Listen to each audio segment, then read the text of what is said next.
जाने दो वह कवि कल्पित था।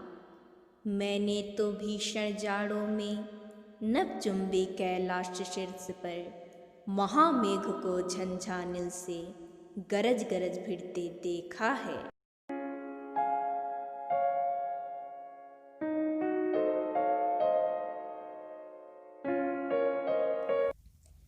अमल धवल गिर के शिखरों पर बादल को घिरते देखा है। छोटे छोटे मोती जैसे उसके शीतल तुहिन कड़ों को मानसरोवर के उन स्वर्णिम कमलों पर गिरते देखा है, बादल को घिरते देखा है। तुंग हिमालय के कंधों पर छोटी बड़ी कई झीलें हैं। उनके श्यामल नील सलिल में समतल देशों से आ आकर पावस की उमस से आकुल तिक्त मधुर बिस्तंतु खोजते हंसों को तिरते देखा है, बादल को घिरते देखा है। ऋतु वसंत का सुप्रभात था। मंद मंद था अनिल बह रहा। बालारुण की मृदु किरणें थी, अगल बगल स्वर्णाभ शिखर थे।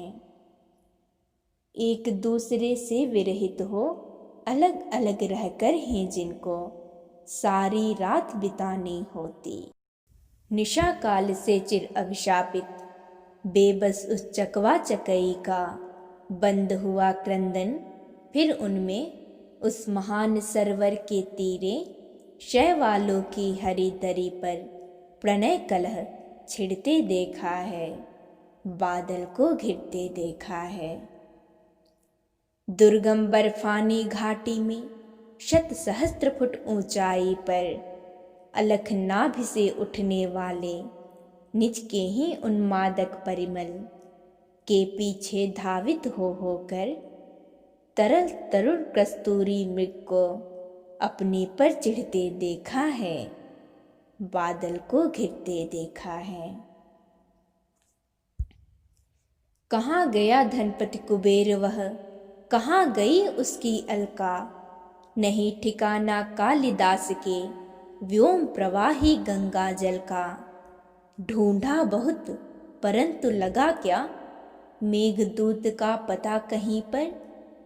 कौन बताए वह छाया में बरस पड़ा होगा न यहीं पर।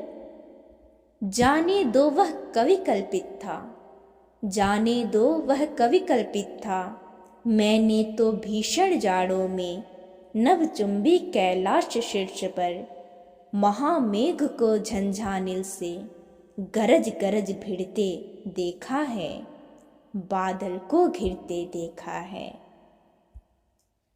शत शत निर्झर निर्झर निकल मुखरित देव दारु कानन में शोणित धवल भोज पत्रों से छाई हुई कुटी के भीतर रंग बिरंगे और सुगंधित फूलों से कुंतल को साजे इंद्रनील की माला डाले शंख सरीखे सुघड़ गलों में कानों में कुवलय लटकाए शतदल लाल कमल वेणी में रजत रचित मणि खचित कला में पान पात द्राक्षा सौ पूरित रखे सामने अपने अपने लोहित चंदन की त्रिपटी पर नरम निदाग बाल कस्तूरी मृग छालों पर पलथी मारे मदिरारुण आँखों वाले उन उन्मद किन्नर किन्नरियों की मृदुल मनोरम अंगुलियों को वंशी पर फिरते देखा है,